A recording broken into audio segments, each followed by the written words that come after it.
Sabi po ni Senate President Soto, there is no such thing as a rule, dapat abogado yon. Abogado ka nga, di ka naman magaling mag-imbestiga, di ba? Chuckles, nakalagay. So useless. There's no such thing as a rule that dapat abogado yun. Yung abogado ko nga, hindi ka naman magaling mag-imbestiga. Di ba? So, useless. Unang-una po ako, wala akong in-insinuate na dapat ang chairman ay abogado. Ito lang ang in-insinuate noong isang babaeng hanggang ngayon hindi makamove on kung bakit ako nanalong senador. Alam na po ninyo yun. Pinipilit po ba nila sinabi ko ito? Hindi ko po sinabi ito. Pero sila nga po ang may pasaring rito eh. Abogado ka nga, hindi ka naman magaling mag-imbestiga, di ba? Saan po nila nakuha yun? Sino po ba yung magaling? Bakit tayo magkukumpara? Ito pa po sinabi niya, September 10, 2025, sa totoo lang, 1PH, SP Soto, may suspetsa na kami na inedit yung affidavit ng Diskaya. How can the Senate President say this? What is his basis for doing this? This is a serious charge. Sino po ang nag-edit? Ako po ba pinatutungkulan niya? Alam mo ako, hindi ako pala away eh. Ang gusto ko lang kasi, the processes of the Senate and the integrity of the inquiry will not be compromised. How come nag-relent siya sa request ng Speaker of the House of Representatives? Kaya ito ang dahilan kung bakit ko kayo pinatawag sa isang press con. Unang-una, maraming salamat sa pagpapaunlak ninyo at magandang umaga sa ating lahat. Kung mapapansin ninyo, ako nang nag-initiate ng press con na ito kasi alam ko yung marami sa inyo ay sa mga nakakaraang mga araw ay hindi nila ako ma-interview kasi hindi naman ako talaga nagpapa-interview. Ngunit naisip ko na parang yung narrative hindi masyadong nagiging maganda. Gusto ko linawin ang maraming bagay na may kinalaman nga dun sa very short-lived na pangunguna ko sa Blue Ribbon Committee. Halos 3 investigations lang yung ating natapos at nagkaroon na nga ng development at yun naman ay alam na ninyo. Ngayon, dahil nga dun sa mga pangyayari na yan, meron akong gustong mga issue na dapat ituwid. Gusto kong unahin yung tungkol dun sa punta nung Bryce Hernandez sa custodial investigation sa Camp Crame.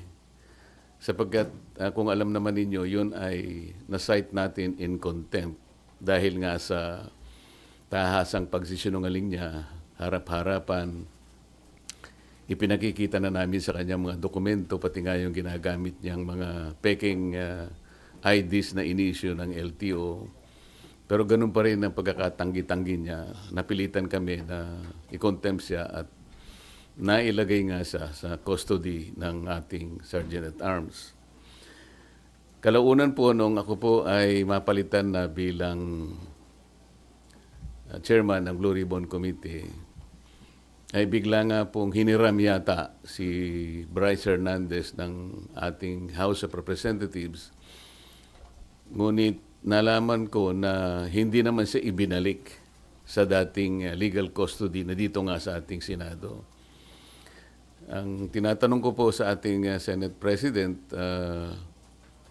naging kondisyon naman ang pagpapahiram niya yung madalian at ligtas na pagbabalik kay Bryce Hernandez pagkatapos ng hearing. So tinatanong ko lang naman po siya, bakit naman nanatili siya sa custodial center ng Camp Crame? Ang sagot po niya, alam na rin po ninyo, yun ay request ng Speaker ng House of Representatives. Na sa tingin po namin ay hindi naman yata tama sapagkat ang legal custody nga ay sa Senate. Ang sabi ko ay mukhang may sablay doon sapagkat muna yung kondisyon na ibinigay mo hindi tinupad. Pangalawa, kapag yun ay pinanatili mo sa Quezon City, sang-ayon na rin sa kanyang declaration, natatakot siya na pag ibinalik siya sa Senado, manganganib ang buhay niya. Parang binibigyan natin ng credence. Parang pinaniwalaan natin siya. Sa mga katwid, pagka siya'y nagsasalita rito sa Senado, parang hindi siya pinaniniwalaan. Pag nagsalita siya sa House of Representatives, tiwalang-tiwala ng kanyang sinasabi, puro totoo. Samantalang, puro kasinungalingan din naman ang kanyang sinabi. At nung kami magkaroon nga ng konting huddle nung bumaba siya sa session hall, sinabi ko sa kanya, Mr. President, dapat naman sana nakonsulta mo naman ako kung siya ay tuluyan mong ilalagak sa pangangalaga ng custodial center ng Quezon City. Bakit ko naman gagawin? Sabi niya, ako naman ang Senate President. Nakalimutan po niya na meron po tayong tuntunin sa Blue Ribbon Committee. Ito po ay nasa Article 6, Section 6, Paragraph C ng rules ng Blue Ribbon Committee. Kailangan po malaman ninyo. Ang sinasabi po ron, yung witness na cited in contempt may be ordered to be detained in such a place as may be designated by the committee alone. Meron pong option doon or with the concurrence of the Senate President. Sa mga tweed, yun lamang designated place by the committee alone, sapat na yun Kaya ko sinabi, dapat kinonsulta mo ko. Kaya lang, ang sabi niya, napalitan ka na Bakit pa kita kukonsultahin? Hindi po Nung kinumit niya sa Quezon City Custodial Center, na-monitor ko sa bilyonaryo at sa ibang mga pahayagan, Inquirer, mga 2:15, 1:30 to 2:15 p.m. ang nakalagay sa mga dyaryo. For the record, nung ako po napalitan is about 5:24 in the afternoon. So ako pa rin ang chairman. So gusto ko lang linawin yun. Ang pangalawa po rito ay yung aking sulat sa DOJ na bilang nananatiling chairman noon ng ating Blue Ribbon Committee, nirekomendo ko po na siya ay makapag-apply sa Witness Protection Program. Sang-ayon po sa Republic Act 6981. Kasi po sinasabi rin po sa Section 4 na sinasabi na sa kaso ng legislative investigation in aid of legislation, yung witness po, upon his express consent, ay pwede siyang ma-admit into the program upon the recommendation of the Legislative Committee where his testimony is needed. So yun po yung aking ginawa. Ibig sabihin, lahat po ng aking ginawa na aksyon ay naaayon naman sa batas na umiiral. Provided that the recommendation is approved by the Senate President. Hindi nga po niya inapprove, kaya po yun ang tinanong ko sa kanya noong September 9 na po yata yun na nagkaroon kami ng session. September 10 na po yata yun. Ang sabi niya, kaya hindi niya inapprove, nabasa niya yung sinabi ng SOJ na kinakailangan ng mga diskaya. Ibalik nila yung kanilang nakuhang hindi kanila. Yun ang magiging policy ng DOJ para sa ganon ay ma-approve yung kanyang aplikasyon under the WPP. Nagtaka nga po ako kung bakit ganon ang sinabi ng ating SOJ sapagkat linggo, isang araw bago pasimulan natin yung pangatlong investigation, nagkausap po kami. Pati yung kanyang deputy undersecretary, ang pangalan ay Jojo Cadiz. Nakausap ko yun ng mga ilang araw, siguro Biyernes hanggang Sabado. Sinasabi ko sa kanya yung maaaring merong lumabas sa mga contractors na kasangkot dito sa aming pag-iimbestiga sapagkat nagpapadala sila ng feelers na maaaring may magsabi and they will come into the open. So I was looking at the possibility of granting them provisional immunity. Ang sabi naman nung Yusek Cadiz, mabuti po kanya i-repair ko rin sa ating SOJ. Sabi ko, tama-tama yan. Hanggang sa araw nga ng linggo, nagkausap kami personal. At tahasan niyang sinabi sa akin, pwede yan, sabi niya sa akin. Alam niyo naman, si Secretary Boying Rimulya, matalikong kaibigan yan, matagal kami nagsama sa House of Representatives.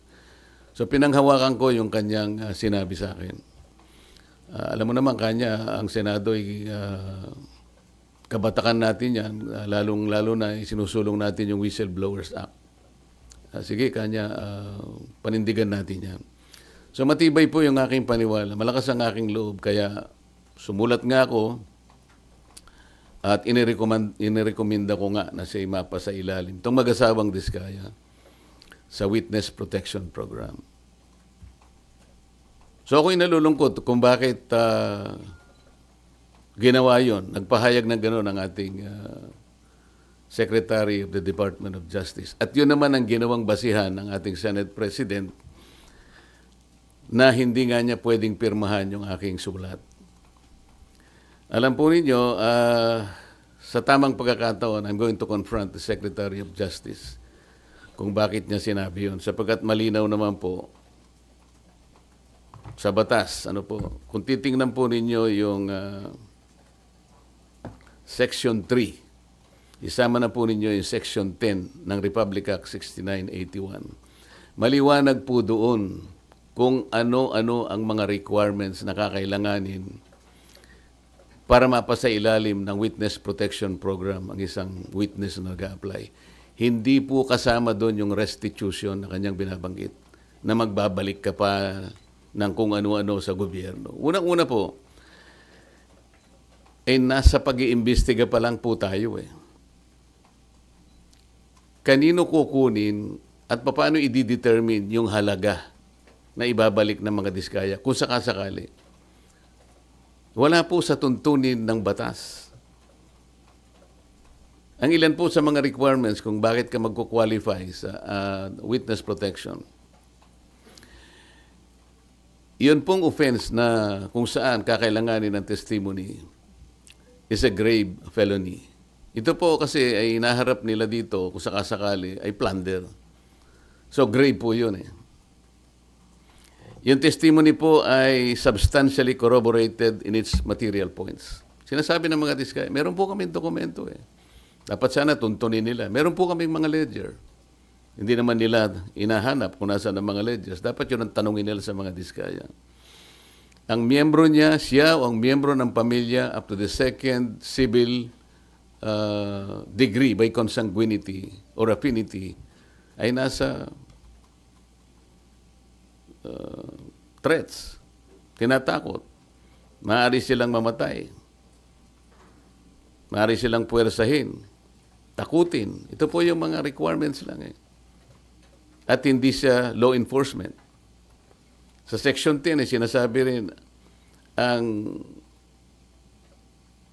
walang ibang direct evidence na maglilink sa mga iba. Kung kakailanganin mo ang kanyang testimony, isa sa requirement yun eh. Na sila they are not the most guilty. At hindi pa sila na-convict ng krimen involving moral turpitude. So makikita po ninyo rito, yung restitution na sinasabi ng Secretary of Justice, na yun naman ang pinagbasihan ng Senate President, hindi po kasama sa requirements para lang ikaw ay makapag-apply under the Witness Protection Program. Bakit po bumaligtad ang Secretary of Justice? Ngayon po sinasabi ni Senate President, nagmamadali daw po ako na mabigyan sila ng Witness Protection Program. Yun po yung sinasabi ng batas eh. Pag hiningi nila with their consent, sapagkat nanganganib ang buhay niya, hindi ka magmamadali. Ilalagay ko po ba sa kamay ko ang kaligtasan ng mag-asawa na yun? Sila po ay nagkusa, gumawa ng salaysay. At kung malalagay ang kanilang buhay sa alanganin, sa peligro, sa kamatayan, hindi ko hihintayin na dumating yun. Gagawin ko yung katungkulan ko sa ilalim ng batas. Kung sinasabi nila nagmamadali ako, maaaring nagmamadali ako sapagkat yun ang kailangan para sila'y mailigtas. Okay.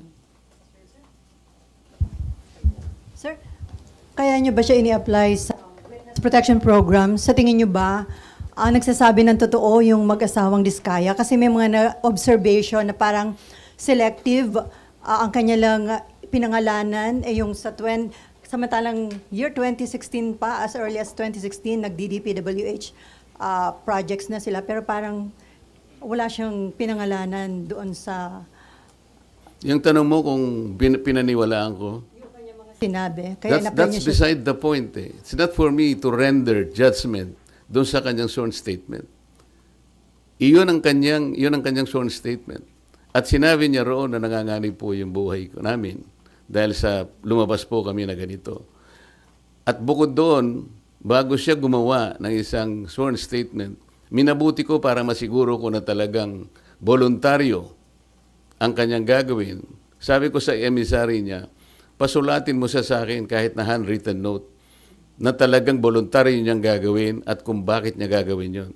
Nasatisfy ako doon sa kanyang sulat. Kaya sabi ko, sige, sabihin niyo sa kanila, gumawa sila ng sworn statement. Hindi para sa akin na i-judge yung sworn statement. Ito will form part of the proceedings na pagdating ng araw, ito ay gagamitin po ng korte. Mahaba pong proseso ito eh. The Senate President already rendered judgment doon sa sworn statement. Dapat hindi po gano'n eh.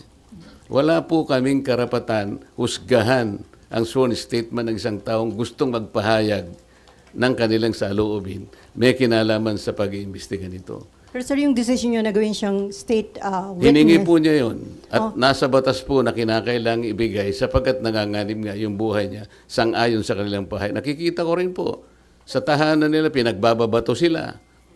Ano po ang gagawin ng isang chairman ng Blue Ribbon Committee? Sir, nakonsulta daw po ba yung mga miyembro ng Blue Ribbon o yun ay sariling decision nyo, sir? Paano kung kukonsultahin? Hindi ko nga alam kung maglalabas sila ng sworn statement. Nung ibigay nila sa akin yon, gabi ng linggo, nung makuha ko yung in a sealed envelope, wala na akong pagkakataon na bigyan ko ng kopya ang aking mga kasama. So dahil magsisimula ng alas 9, doon ko inihayag yung sworn statement. Hi, sir. Sir, Mean po from TV5. Sir, I Yes, need to ask this, Kasi yung sinasabi, kaya daw po ang bilis ninyong inirekomenda maging state witness, nagkaayusan na. Would you want Sino to po comment? nagsabi nun? Sir, yun yung mga nag-circulating among netizens, sir, nung time na lumabas yung letter na... Sana po merong nagsabi talaga kasi mahirap mag-speculate ng ganun. Nilabas, nagmadali po ako. Ako po, sinasabi ko sa inyo ang katwiran ng dapat magmadali. Yun po yung yun po yung sinasabi ng batas. Binasi ko po sa batas lahat ang aking ginawa. At hiningi po nila at sa aking palagay po ay nanganganib nga sila sapagkat marami silang binanggit na mga pangalan at nakikita ko rin naman kung anong ginagawa ng mga tao sa kanilang sariling tahanan. Hindi po ako pwedeng magbakasakali. Ayokong ilagay sa kamay ko yung kaligtasan nila. Kung hindi ko po ginawa, ako po ang nasisi. Baka iba po ang tanong nyo sa akin ngayong umagang ito. Sir, since malinaw at matibay po pala yung sandigan kung bakit nyo ginawa ito, would you seek audience with Senator Ping as the new Blue Ribbon Chair para po makiusap or paliwanag sa kanya ba't kailangan maging state witness yung Discayas? Alam ko po, alam niya ang tuntunin ng ating mga batas. Iyon po ay sinasaalang-alang ng batas.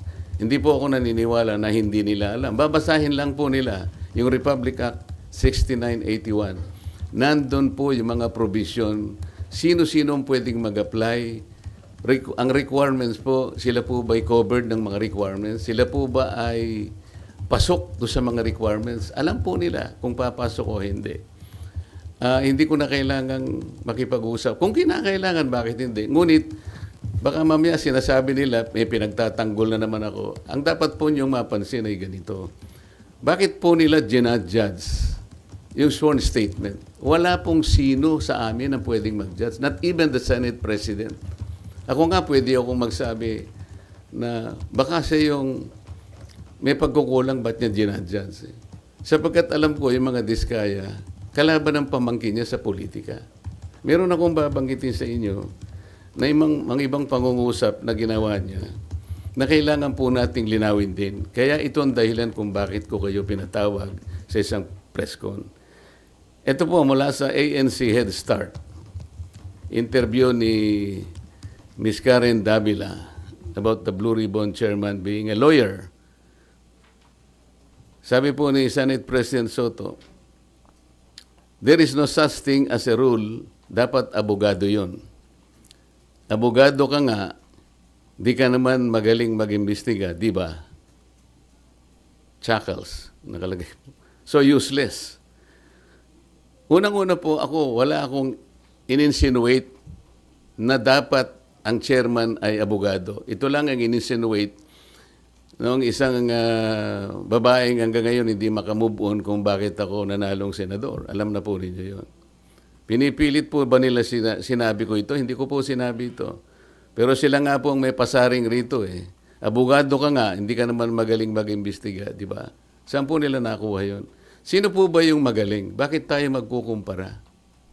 Ito pa po sinabi niya, September 10, 2025, sa totoo lang, 1PH, Job Francisco, Chequi Vergel, Cheryl Cosim, SP Soto, may suspetsa na kami na inedit yung affidavit ng Diskaya. How can the Senate President say this? What is his basis for doing this?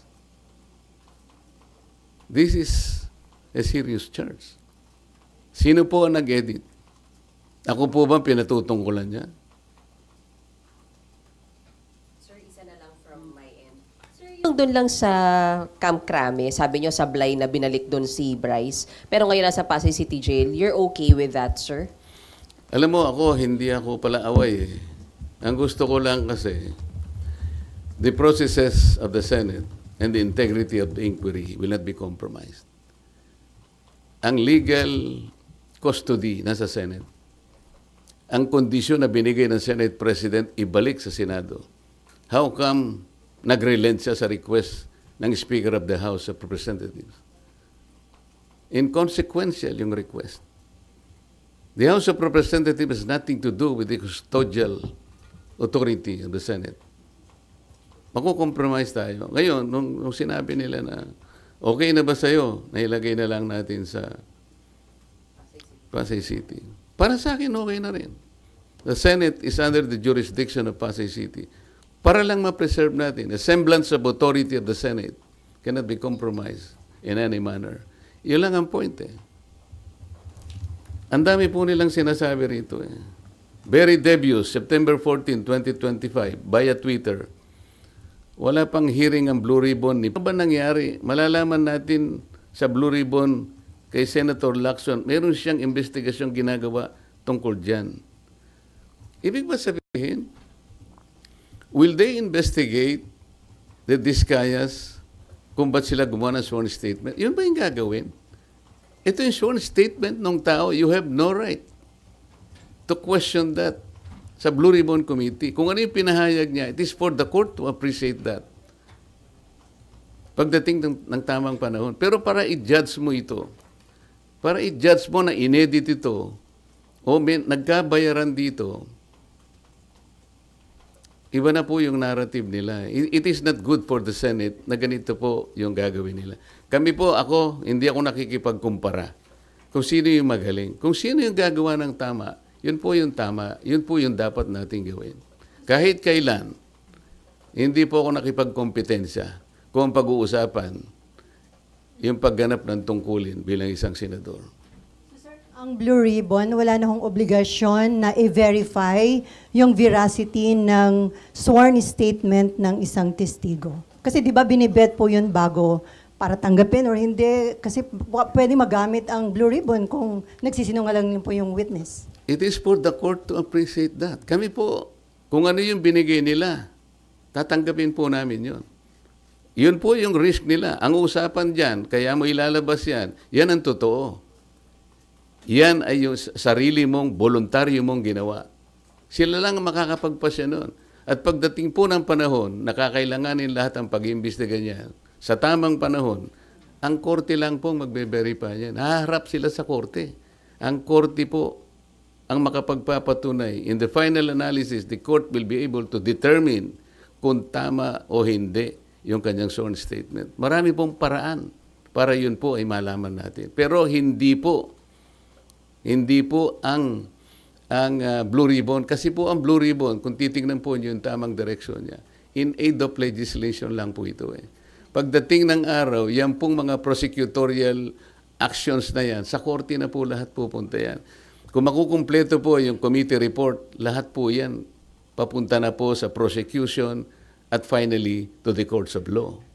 Pero sir, kahit in aid of legislation, hindi ba may obligation kayo na alamin yung kung totoo lang, kumbaga yung mga sinasabi ng mga witness, di ba? Paano po namin, ako po bilang ako, paano ko alamin? Sasabihin ko sa kanya, mali itong ginawa mo. Kami nga ang naging carry sa kanila para lang tulungan ng Estado, para tulungan ng gobyerno. Kung ano po yung nalalaman ninyo, kasi hindi namin lahat magagawa ito. Kaya nga mayroong Witness Protection Program. Sa akala nyo ba, mayroong magsasabi kung sinong mga senador at sinong mga congressmen ang sangkot dito kung wala kang gagamitin under the Witness Protection Program? Sir, So sir, paano yung in aid of legislation kung makakuha kayo ng informasyon na mali naman pala? Ang in aid of legislation po, ang tinitingnan namin, yung sum total po ng pagsasabi nila at pagdedeklara nila before the committee. Halimbawa po ngayon, para ipakita ko lang sa inyo, ano na po ang naisip naming legislative measures. Sa 3 hearings po na nagawa ng Blue Ribbon Committee, halos 14 na po na legislative measures ang aming naiisip na i-propose. Unang-una, amendment to the Procurement Law, Republic Act 9184 as amended by Republic Act 12009. Ano po ang gagawin doon? Yung transparency and monitoring po, lahat ng mga magre-require ng digital geotagging, drone monitoring at satellite validation, kailangan na meron na po yan. May accountability and sanctions. Merong risk management na amendment po nitong ating procurement law. Number 2, amendment of the anti-graft law. Ito po ay mag-i-include ang additional penalty, perpetual blacklisting in case of corporations or entities involved in corrupt practices or plunder. Number 3, amendment to the contractors licensing law. Ito ng PICAB. Isasama dyan ang divestment requirement, conflict of interest, provisions, and penalties. Ito po, yan. Number 4, amendment to the witness protection law. Dito pa lang po kailangan may amendment na po Number 5, amendment to the AMLA. Nakikita po ninyo pati yung ating mga casino ginagamit na laundry areas na po yan. So mandatory na pre-award betting ng contractors, subcontractors for government infrastructure projects exceeding 50 million. At marami pa po ito. Amendment to the Securities Regulation Code, RA 8799. Marami pong dapat na ayusin dyan. Katulad po ng mga yung Securities and Exchange Commission will require sworn ultimate beneficial owner in declaration to set up beneficial ownership verification and blah blah blah. Pati yung PhilJeps, allowing SEC to coordinate with DPWH and PICAB. Number 7, ito po yung False Claim Act. Ito po yung writ of quitam na pwedeng gamitin ng isang ordinaryong tao ang kanyang power na siya na mismo ang maghabla. Dahil sa nangyari po na lalong lumaki po yung problema natin sa corruption. Imagine po ninyo, panahon ni Napoles, 10 billion lang ang pinag-uusapan natin. Anong nangyari po? Naging amateur po si Napoles. Ngayon po, 100 billions na po ang kinukulimbat sa ating kabangbayan. Kaya kailangan na po lahat ito. Number 8, Whistleblowers Protection Act. Susuportahan po natin ito. Number 9, Heavy Equipment Registration and Leasing Act. Number 10, kailangan meron po tayong Flooding Integrated Master Plan Act. Number 11, i-amend po natin ang Ombudsman Act kasi wala siyang masyadong ngipin. Halimbawa, i-amend natin ang Section 15 to include recovery or consideration made to any government official or employee regardless of the nature of their position, whether appointed or elected. Ito po yung isa pang maganda.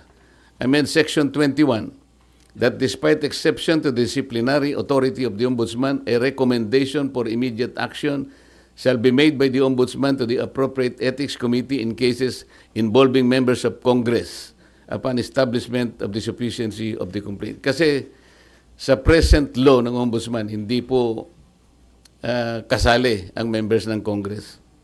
Number 12, amendments to the Government Auditing Code. Yung COA, dapat, wala pong ngipin ng COA eh. Kung titignan nyo, Presidential Decree 1445, ang sinasabi dyan, kailangan preventive ang audit.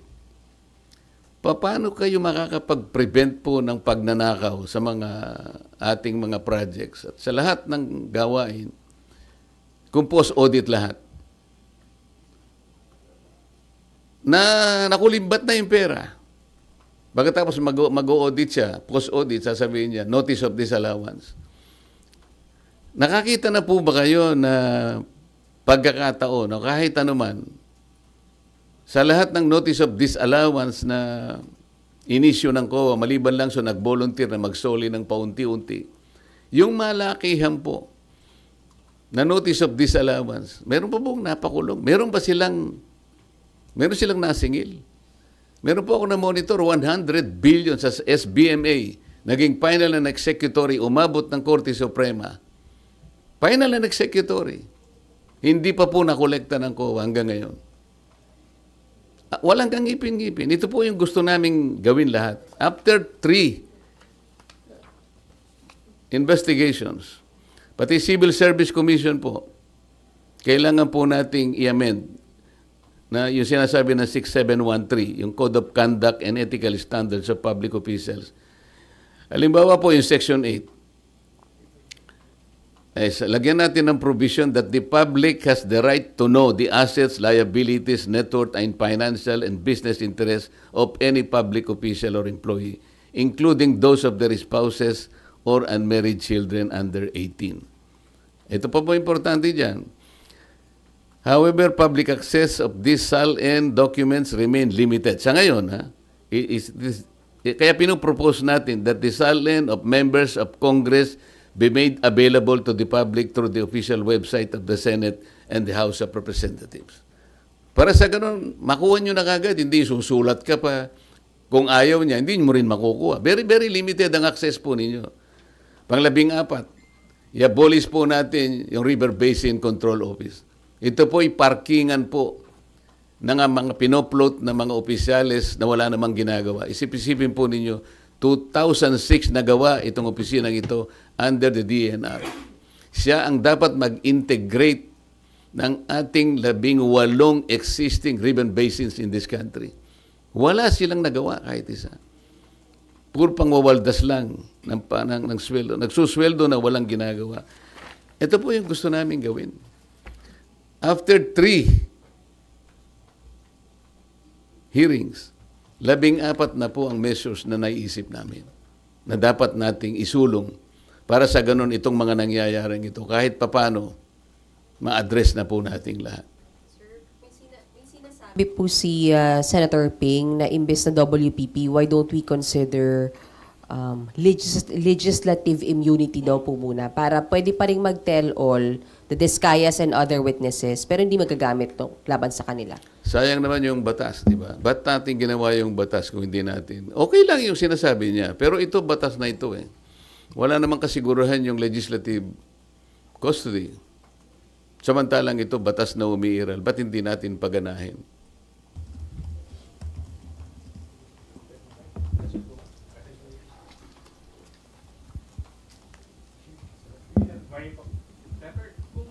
Nabanggit niyo po kanina na hindi na po saklaw ninyo trabaho yung pag-determine kung nagsasabi ng totoo o hindi yung witness. Then bakit po na contempt si Bryce Hernandez tsaka yung iba pang witness before? Hindi nagsasabi ng totoo. Kasi yung kay Bryce Hernandez, meron kaming dokumento na binigay mismo ng Okada. Yung ipinatalo niyang pera, napakarami. Merong 14 million, merong 15 million. Tapos meron siyang ginagamit na isang ID na inisyu ng LTO. Litrato niya pero ibang pangalan. So, sinasabi namin, hindi ba ikaw ito? Ito yung ipinanalo mo, ito yung pinatalo mo eh. Wala po akong alam dyan. Hindi ko po pera yan. Kapag ako po ay naglalaro, ang nagbibigay po ng pera yung boss ko, yung Alcantara. Ito yung pambabastos na sa harap namin. Nandito na yung katwiran eh. Yung kay Diskaya, lumabas siyang mag-isa. Hindi ko anticipated kung ano yung nilalaman ng kanyang ano eh. I have no right to judge. Sabi ko nga sa inyo, pag natapos na lahat ng investigasyon, isa yun, maring iba pa ang lilitaw. Sa korte na po, gagamitin po lahat yun. And the court is the proper place para i-determine po yung veracity or otherwise nung kanyang paglalahad.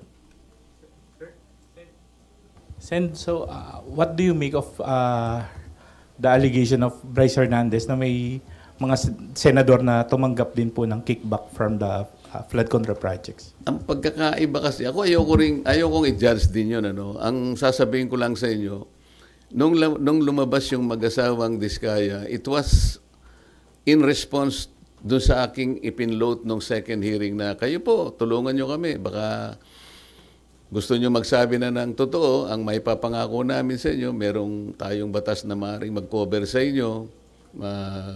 You take advantage of this. Isipin po ninyo, kako, sapagkat maaring maharap kayo sa plunder kung sakasakaling dumating ang panahon, ito po yung may latag lahat sa korte. Baka po kako maging maganda para sa inyo. Walang madali. Pare-parehong mahirap to. Ngunit makakapamili kayo, maaring makaiwas kayo sa criminal prosecution. Maaring ang gawin na lang ng gobyerno ay civil liability na lang. So, in response to that, parang in-explore naming possibility, may lumabas nga. Ito nga yung Diskaya. Ang totoo nun, mayroon pa nga gustong magsalita pa, pero ang sabi ko nga sa kanila, mag-unahan kayo. Kasi kung halimbawa, ma-establish na namin na ito ay sapat na, hindi na namin kailangan yung iba, di ba? Kasi isa sa mga requirements ay yung masasubstantiate yung mga in material points, lahat ng mga premises. Kung na-establish na halimbawa sa magitan nito, kalabisan na yung iba pa. Kaya namin pinload yun. Ngayon, yung paglabas ni Diskaya, hindi siya under custody eh. Di ba? So, inaakala namin, voluntary talaga. Tsaka sumulat siya sa akin, talaga bang voluntaryo. Inamin niyang voluntaryo sa sarili nila na gumawa ng pagsasalaysay. Samantalang si Bryce Hernandez, under sa custody na siya ng Senate eh. Sa palagay mo, voluntary pa yon? Ako sa akin lang. Gusto kong ibalik sa inyo, voluntaryo pa ba yung kaya ka nandun ka na eh. Gigisain ka na naman ng House of Representatives eh. At meron nga mga nag-text sa akin na mga ibang tao na tumutulong sa ibang mga partido. Meron daw mga congressman doon na nagsabi o nagsasuggest, maglaglag ka na rin ng mga senador para hindi kayo makontempt. So, malalagay sila sa pressure eh. So kung tatanungin mo ako, palagay nyo ba kapani-paniwala? Hindi ko alam. Pero kayo ang makakapagsabi, alin ang mas magandang sworn statement? Yung hindi ka pa under custody o yung under custody ka na? Doon masasalamin mo ngayon kung alin ang mas voluntaryo. Alin ang mas totoo. Sir, hindi ba, Senator, mahalaga din yung ma-determine yung credibility ng isang nag-a-apply na witness? For example, itong Diskaya, si Sara Diskaya, puting asawa niya, they have been denying before that they own more than one company. Sabi na yung Alpha and Omega lang yung kumpanya nila. Pero later on sa Blue Ribbon, inamin po nila na siyam yung pagmamayari nilang kumpanya. Alam mo, yun nga ang korte nang magdidetermine nun later on. Kami, nahangga lamang kami doon sa paggawa ng batas sapagkat ang aming direction is always in aid of legislation. Gusto kong malaman ninyo, there is a distinction between police investigation at saka yung investigation in aid of legislation. Ayokong magbigay ng insinuation dyan, but hindi ako marunong sa police investigation dahil hindi ako police.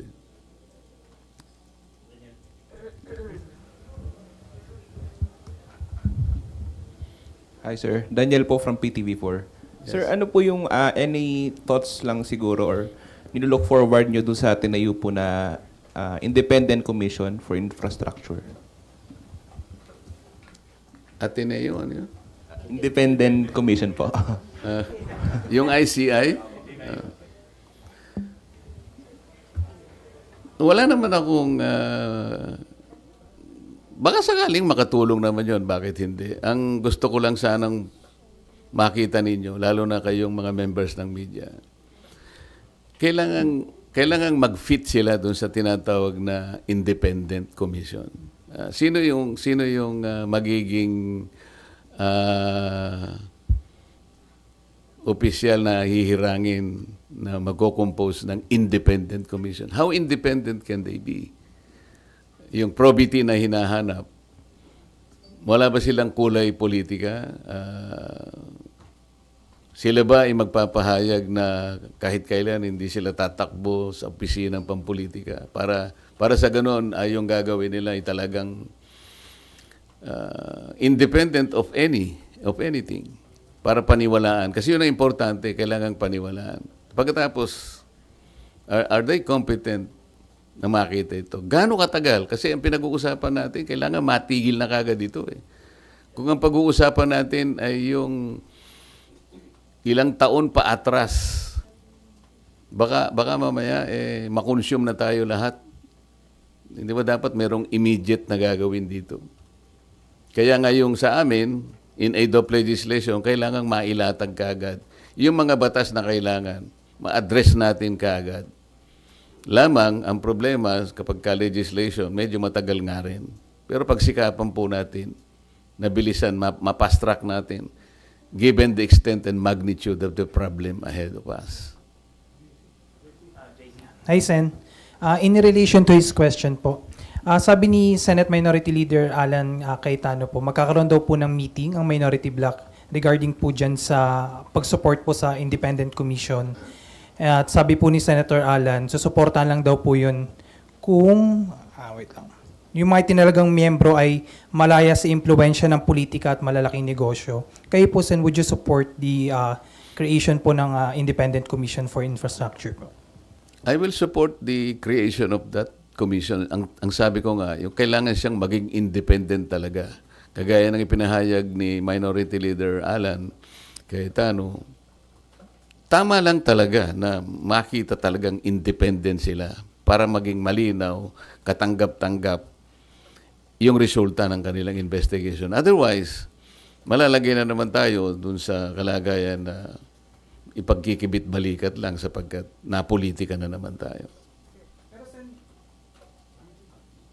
Nag-meeting na po ba ang minority bloc o mag-meeting pa lang po para pag-usapan po yan? Nakita ko sa thread, mag-meeting pa lang kami.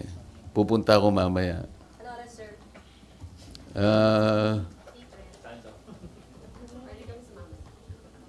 Parang lunch yata eh. Pero quick lunch lang kasi kailangan namin makabalik dahil may session, hindi ba? Sir Mav Gonzalez po, GMA. Sir, may we get your comment lang po, ibabalik na daw po sa Senate si Bryce. Ano ka, ma'am? Ibabalik na po sa Senado si Bryce. O, hindi maganda. Talaga naman dito sa dapat eh. Sir, what do you think prompted this? What do you think prompted this po? Hindi ko alam. Baka naisip nila na talagang dapat sa Senado talaga.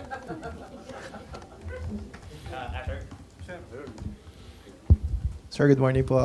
Asher Kadapan Jr. from UNTV. Sir, tanong lang, ano po yung recommendation na dapat na maging direction po ng Blue Ribbon Committee investigating the anomalous flood control project? Nakausap niyo na po ba si Senator Ping about it? Ano yung huling tanong mo? Nakausap niyo na po si Senator Lacson about it? Direction po lang. Kailangan ba kaming mag-usap? Kasi sila nga yung nagsasabi na mali daw ang direction ko. Baka sila yung tama yung direction. Tingnan na lang natin, di ba? Hindi ko kasi alam kung bakit sinabi ni SP Soto na tingin namin mali yung direction. Marami raw dissatisfied sa mga kasama namin. Sino kaya yung kasama namin dissatisfied? Baka si House Speaker Romualdez lang ang dissatisfied doon sa paraan ng aming pag-imbestiga. Sabi ko nga sa inyo, committee investigation is not police investigation. Hindi yung nag-iimbestiga na pagkatapos meron pang separate investigation. Sa aking palagay ay hindi sana nangyari yon. Merong lugar dito, meron sa Arayat, meron sa Nauhan, Mindoro, meron sa ganito. Bakit pa isa-isang ganon? Ano ba yon? Meron ng Blue Ribbon Committee. Ba't kinakailangan magsagawa pa ng individual investigation ng bawat isa sa amin? Meron naman kaming Blue Ribbon. What does that suggest to you? Kasi sa House of Representatives na kung saan nagtagal ako, pagka yung isang subject matter tinitake up na sa committee, wala nang nagpe-privilege speech. At least sa House of Representatives. Sa Senate siguro, baka wala namang rules na gano'n. Pero sa tingin ko, kahit na walang rules dito, pagka tinitake up na sa Blue Ribbon Committee, I think the common decency requires na wala na dapat yun. Kasi parang nagpapaligsahan. Hindi maganda. Sen, last lang po sa akin. Bukod po sa pagkompronta, sabi nyo kay SOJ Remulla, meron po ba kayong ibang mga plano pang gawin to pursue providing protection sa mga diskaya, or are you still going to pursue it? Yun lang ang alam ko kasi yun ang nasa batas lang eh. Kasi baka kung meron pa akong gagawin, sasabihin nila, kinakatigan siya o inaapoyohan. Ayokong isipin ninyo na meron akong kinakampihan dito. As chairman, kailangan maging neutral ka eh. Alam mo yung problema ko nung nag-hearing ako sa Blue Ribbon? Ang problema ko yung mga kasama ko nga. Kung paano ko mamamanage yung time. Lahat gustong magsalita. Walang focus, di ba? Halimbawa, ang tinutukoy ng isa dito, pagkatapos magsasalita yung isa, doon ang tanong niya. So, yun pala yung nakita ko. Yun pala yung pinakamahirap na challenge para sa akin eh. Hindi yung pagtatanong mismo o kung paano mo i-manage ang mga kasama mo. Kasi iba't iba yung pinanggagalingan nila. Kaya kung iisipin mo kung kailangan maging focus kayo dahil kukunti yung panahon, medyo hirap ka pagka yun ang issue. Sir, Mary Mon Reyes from One News One PH po. Over the weekend po, meron pong umuugong na may kudeta daw po laban kay SP Soto. May nagsasabi rin po galing daw po sa Duterte Block yung move na to. Your comments po. Hindi ko naman alam yan. Hindi naman ako chismoso. Pero Sen, wala po bang kuda na nabubuo po ba ngayon o may info po ba kayo? Ako wala. Baka ikaw meron. Sabihin mo nga sa akin. Chika na lang po tayo. Thank you, Sen. Sir, sabi niyo mahirap yung pag-manage nung kayo ay Blue Ribbon Committee. Nakita mo Chair. naman di ba? Yes, sir. Meron kang pinupunto dito.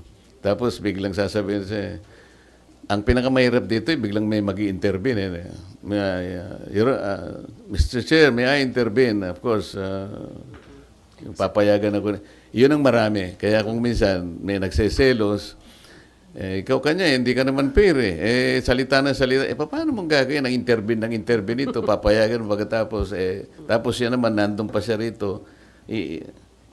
Naku, hirap ka talaga doon. So, sir, nakahinga ba kayo ng maluwag na hindi na kayo yung chair? Or would you have wanted to stay as the chairman of Blue Ribbon po? Yung una mong tanong, nakaluwag-luwag, talagang lumuwag. Nung ako'y pinalitan na, yung paghiga ko sa kama, nakatulog agad ako eh. So ayaw nyo na rin, sir? Or would you have wanted to stay, sir, as the chair? Siyempre, kung ako yun, mandato eh. Yun ang tungkulin natin. Hindi naman tayo umaatras sa tungkulin. Diba?